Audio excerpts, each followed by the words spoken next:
Всем привет! Вы на канале Польза.нет, меня зовут Саня, и здесь только подробные обзоры с целью сэкономить вам средства. И сегодня я расскажу вам о смартфоне под неймингом Realme 13 5G. Насколько он хорош, с чем это едят и для чего он вообще вам гипотетически может быть нужен. В чем основной посыл этой модели, которую они выпустили чуть ли не через 3 месяца после 12-го Realme? В первую очередь, то, что у нас здесь остался мини-джек.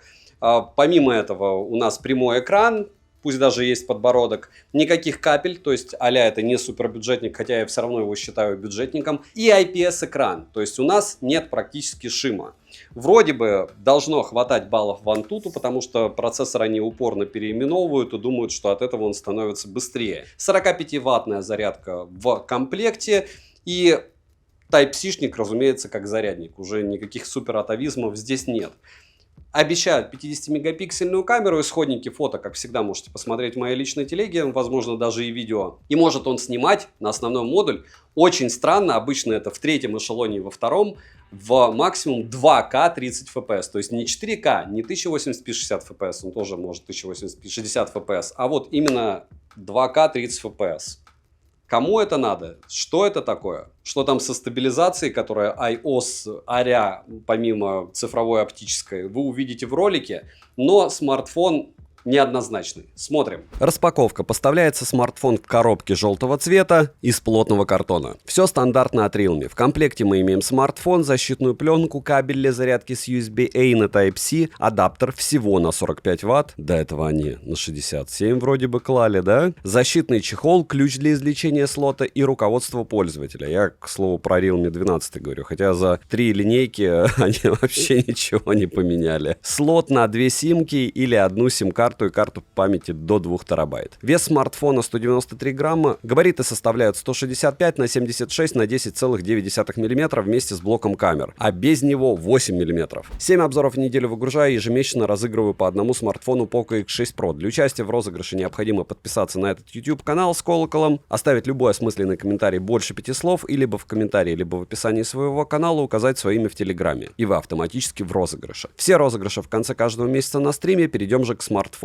Приобрести данную модель можно в глобальной версии, только в фиолетовой и мятной расцветке. Дизайн Realme 13 интересный, выглядит смартфон, как по мне, лучше, чем модель 13 Pro в изумрудной расцветке. Рамки выполнены из пластмассы, как и тыльная часть. Собрана модель в целом хорошо. Материалы неплохие и соответствуют цене. Плюс за то, что смартфон имеет стандарт защиты от влаги и пыли IP64. В начале ролика вы видели, как смартфон справляется с утоплением и одновременной видеосъемкой. Далее, грани прямые, экран прямой, эргономика смартфона хорошая, в руке устройство лежит комфортно, но из-за габаритов и программного обеспечения устройства использовать его одной рукой довольно неудобно. На корпусе расположили кнопку питания, качели регулировки громкости, разъем USB Type-C OTG версии 2.0, что неудивительно, но нормально, микрофоны и динамики. Звучание в данной модели стерео, за что плюс, но верхний динамик звучит куда тише, чем нижний, и, разумеется, звук такой дешевенький. В настройках есть разные звуковые пресеты, но полноценного кастомного эквалайзера здесь нет. Bluetooth кодеков на борту достаточно. На экране вы видите список Bluetooth кодеков. К слову, здесь установлен Bluetooth версии 5.3, что для бюджетника неплохо. И еще огромное спасибо им за то, что здесь нормальный датчик приближения. Физически, не как у Poco. Вибромотор дешевый, но не сказал бы, что он прям очень слабенький. Его, в принципе, достаточно для подобного устройства. Настроить силу вибрации возможности, разумеется, нет. ИК-порта нет. Сделали они еще в ПО а-ля Dynamic Island при зарядке, но, опять же, кроме того, что вау, почти как iPhone, никаких эмоций не вызывает. Ну и функционал нулевой. Смарт оснащен IPS-дисплеем на 6,78 дюйма с разрешением 2400 на 1080 пикселей. Плотность пикселей 392 ppi, рамки негромадные, подбородок средних размеров. По заявлению производителя яркость экрана 580 нит. Кто-то в обзорах так и намерял, но по моим замерам в пике, притом разными приборами, он выдает 490 люксов. А на 100% яркости в среднем 380 люксов. А если 10 минут ты поиграешь в PUBG, обычный, на 40 FPS, он у тебя выдает 230-240 люксов. То есть, если устройством не пользоваться, яркость на 200 люксов ниже, чем у iPhone. Я специально iPhone 11 поехал, нашел, измерил яркость. У него тоже IPS. Welcome, 600 с лишним люксов. Вот что такое более-менее нормальный IPS. Функция автоматической регулировки яркости работает относительно хорошо. Частота обновления экрана максимум 120 Гц, 6-уровневым динамическим режимом, частота дискретизации касания 240 Гц. Тач отваливается в играх где-то через минут 10. Но не капитально, можно играть. Сенсорный отклик неплохой, в играх, разумеется, показал себя ужасно. Мультитач есть, экран спокойно откликается на 10 касаний одновременно. Разблокировать экран можно при помощи сканера отпечатков пальцев, внедренного в кнопку питания, распознаванием лиц и стандартными способами разблокировки. Кстати, через отпечаток пальца он в принципе разблокируется всегда. 5 разных отпечатков можно внести, один и тот же не внести. Может быть чуть-чуть долго, но вообще разблокировка у меня проходила без проблем. Так же, как и через лицо. Разблокировка проходит быстро и корректно. В целом, по этому моменту все отлично. Процессор установлен здесь MediaTek Dimensity 6300 с техпроцессом 6 нанометров с 8 ядрами и максимальной частотой 2,4 ГГц. Тот же Helio G99. В общем, за 3 года ничего они не поменяли в процессах. Просто продают эти 400 тысяч баллов в Antutu. Чтобы вы понимали, сам по себе смартфон менее мощный, чем вы когда-то, может, покупали за 12 тысяч рублей Poco X3 Pro. И это было несколько лет назад. Вот этот более слабый во всем. Графический процессор Mali G57 MP2, оперативная память LPDDR4X на 8 или 12 гигабайт, внутренняя память UFS 2.2 на 128 или 256 гигабайт, хотя по тестам она не дотягивает до UFS 2.2, но это смотря как смотреть. Маркетологам удобнее так, наверное, смотреть. В продаже я встретил только конфигурацию 12256, интерфейс Realme UI на базе Android 14 версии, режим GT, как в более дорогих моделях этого бренда на борту, только непонятно, зачем он нужен с учетом производительности данной модели. Как говорится, чтобы был. По связи имеется поддержка Wi-Fi 5 серии, 5G сетей с режимом Dual 5G, 4G сетей и ниже. Для 4G все бенды, разумеется, на борту. Датчик приближения, повторяюсь, физически отрабатывает корректно. Для бесконтактной оплаты есть NFC-модуль. GPS, кстати, однодиапазонный. И хотя работает он неплохо, и тест показал точность в 1 метр, это нехорошо. Напоминаю еще, что здесь еще и мини-джек есть. Емкость аккумулятора 5000 мАч.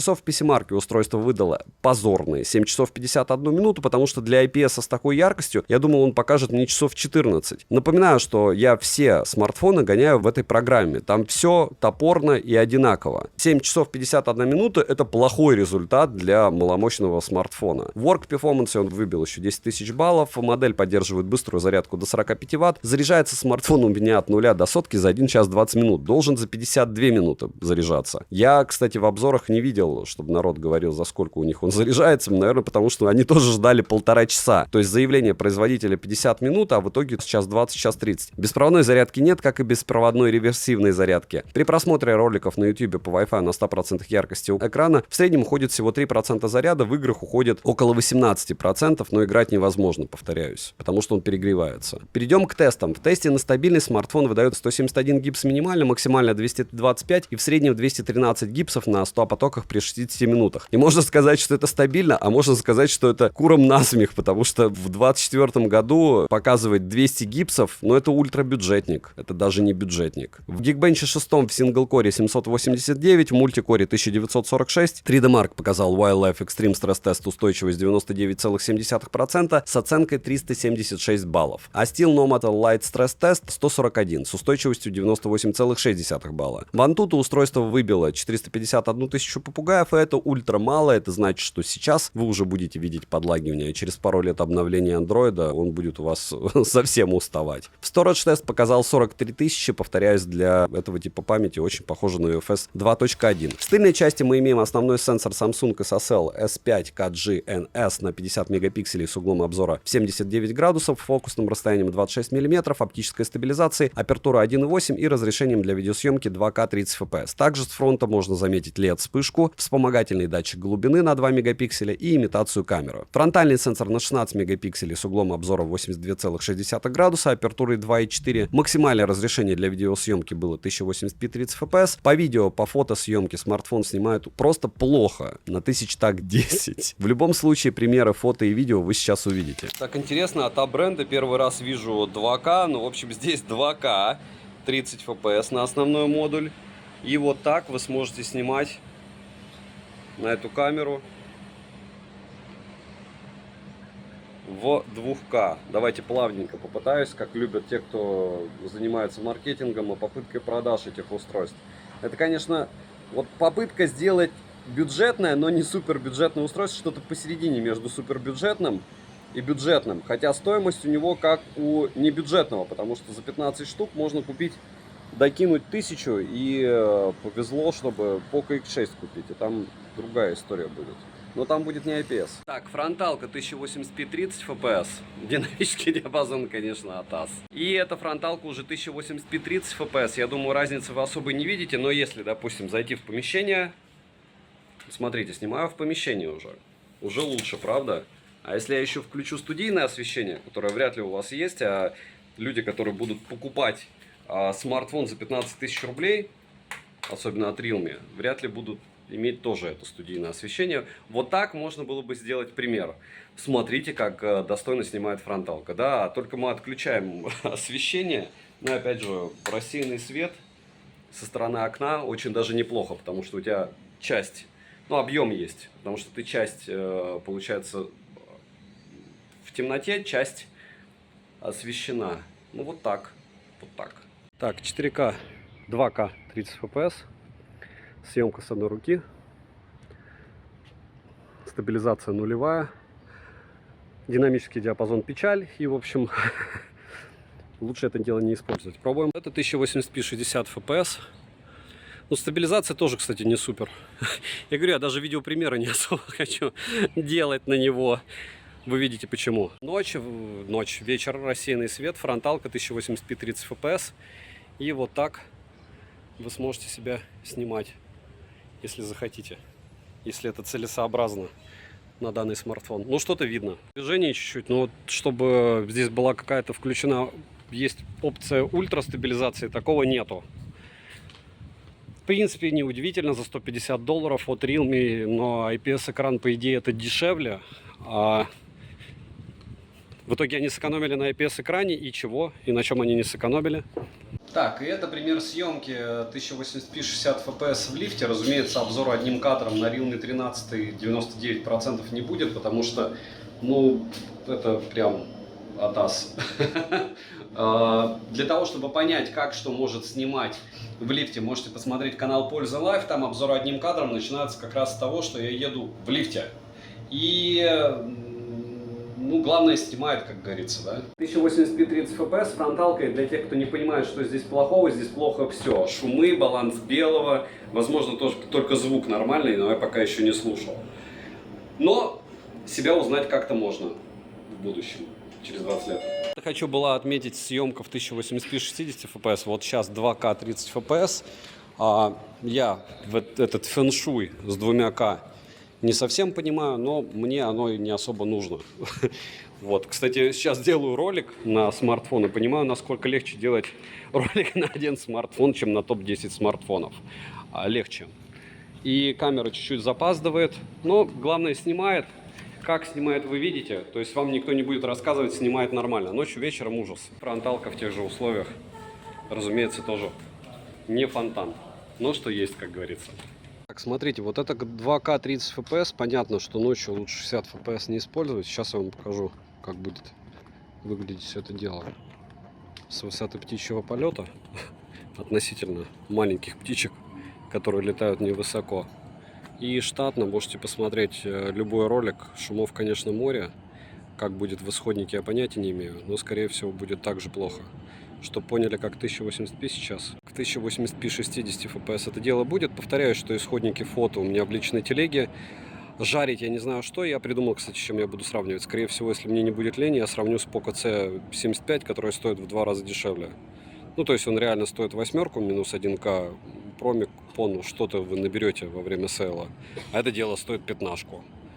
Ну, если не X2, то почти X2. 1080p 30 FPS, фронталка. И магия в том, что плюсы подобных фронталок, пусть они ужасного качества, у них как будто встроенный фильтр, так как они вам ничего не передают, вы выглядите моложе. Да, если я выгляжу на 50 свои 40, то на это дело я выгляжу как раз на эти 40. И никакие фильтры включать не надо. По поводу съемки в движении, вот так это все будет. Смотрибельно ли это? Да, смотрибельно. Если что-то дешевле в эти деньги, разумеется, есть. И у того же, кстати, Realme тоже. Но IPS современный, а вот насколько целесообразно его брать, в конце вы узнаете. Ну, ваше дело, опять же, посмотреть примеры и сделать выводы. Сейчас я попытаюсь не разбиться и снять. Вот так заезжаю сюда на байке движение. Что-то. Ну что, 4К 30 FPS, съемка с одной руки. И вот так примерно должны выглядеть ваши съемки, если вы будете снимать на байке. Видите, специально сюда ночью людей привозят. Я думаю, что это наподобие экскурсии, чтобы показать все красоты этой деревни. Ну, потому что бухта была деревней, потом стала городом, потому что разрослась. А так, малоэтажное строительство, плюс рядом небоскребы. В итоге в пике 1,8 миллиона здесь живет во время высокого сезона. А так население 120 тысяч, в принципе, тоже большое. Но опять же, оно раскинуто на очень большой площади. В этот раз мини-экскурсия, но это чтобы вам не скучно было. Почему? Потому что сейчас 1080p 60 FPS. А съемка немногим лучше, если вообще можно сказать, что лучше. Видите, ночью народ занимается спортом. Когда вам рассказывают, что в Таиланде народ занимается рукопашкой и всем остальным, но у них выносливость прокачивается капитально, потому что температура просто жесть. Когда особенно в декабре, январе 40, 50, 60, сейчас 38, чтобы вы понимали. Но мне уже привычно. А так, зато телефоны в жаре проверяю, в холоде проверяю, когда кидаю их в морозилку. Вот так примерно вы сможете снимать. 1080p 60 fps, это вот с холодного старта, как говорится, камера. Ну как, я разблокировал, сделал 2 фотографии и начал снимать. То есть вот эти все фризы, это вот так он будет у вас работать. Теперь 2К 30 FPS. О, если вы это смотрите, вот сейчас вы напишите мне, кому нужна эта камера? Так вы посмотрели эти примеры, вы досмотрели до этих примеров. Не надо себе врать, когда ты платишь пятнашку, ты чего-то хочешь, либо мощности, как в Poco X6. Но там не пятнашка, там вот с промиками было 16. Хотя кто-то и за 15 брал. Либо камеру хоть чуть-чуть. И это фронталка 1080p 30 fps, и камеры в пятнашку бывают и лучше, но не часто. 4К 30 fps с недостаточным освещением. Вот так вы сможете снимать еду. И очень хочется сказать, оно вам надо, но опять же кому-то будет надо.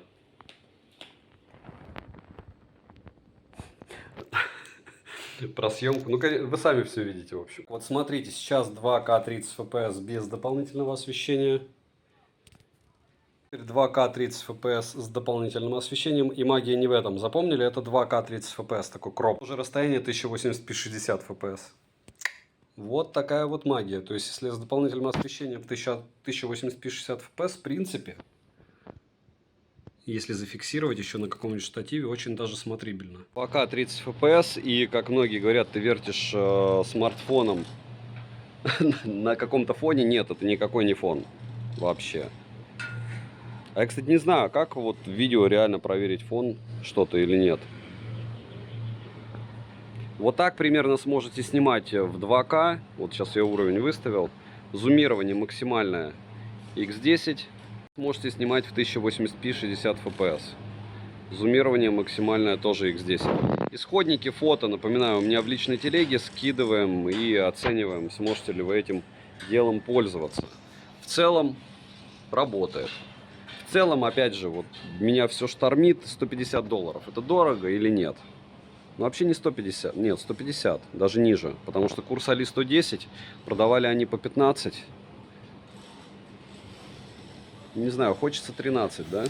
Минусы: сильный перекос по громкости между динамиками, подбородок у экрана и очень маленькая яркость у экрана. Повторяюсь, iPhone 11, если не считать iPhone SE, это последние айфоны, которые делались на IPS-ках. И вот они реально достаточные по яркости. Когда ты видишь 600 с лишним люксов, это хорошо. Здесь он может казаться вам тусклым даже в помещении. Но, опять же, у каждого свои цели и задачи. Если вам его подарили, то радуйтесь. Постарайтесь продать и купить что-то на AMOLED. Цену можете посмотреть по ссылке в описании к видео. Не забудьте подписаться на телеграм-канал скидок взаимопомощи и мой личный телеграм-канал во время распродаж. На канале Польза стрима я обычно делаю стримы вертикальные с рассказом про то, на что лучше смотреть. Обсуждаем железки. Смартфоны обычно еще гоняю на Польза стрима в прожарке, но здесь прожаривать, извините, нечего. Ну и резюмировать я бы хотел довольно негативно. Почему? Потому что в ролике вы видели, что я тестировал iPhone, допустим, на яркость. И он мне показал 600 с лишним люксов. Это мне показывает чудо 480. У кого-то в ролике я видел 560. Хорошо, может быть, каким-то образом мне не повезло с экраном. Но даже 560 это минимум на 100 люксов ниже. Это некомфортная яркость. То есть экран у вас тусклый. Вы покупаете смартфон, PCMark, вспоминаем, автономность ниже 8 часов, с пониженной зарядкой. То есть, хотя он должен за 50 минут заряжаться, он у меня не заряжается. Я не думаю, что у кого-то заряжается, потому что в обзорах, обратите внимание, что это как-то не у всех я услышал, за какое время он заряжается. Они как обещают. Почему-то он заряжается 1,5 часа. Ну, опять же, может быть, раскачается батарея, и там какие-то алгоритмы у них заложены. Игровые возможности нулевые, видео возможности ближе, чуть-чуть выше нуля. То есть, это лучше, чем тот же Poco C75, либо Redmi 14C по 9000 они на Алихе, что-то там 8900. Так вот, здесь лучше, но не в 2 раза. Это раз. 2. Для видео я бы его не советовал. Для серфинга в интернете, повторяюсь, даже в нем яркость малая. В играх нулевой. Ну, 10 минут вы поиграете. Потом он начнет перегреваться, потому что этот Helio G99, который 3 раза переименовывали, те же тапки, только в профиль. И когда у тебя на рынке, допустим, вот это Poco F3, это просто монстр по сравнению с ним. Вот он хуже, чем Poco X3 Pro. Сколько лет назад Poco X3 Pro выпустили, вы помните. По всем параметрам. Отдать вы должны больше, чем когда-то вы отдали за Poco X3 Pro.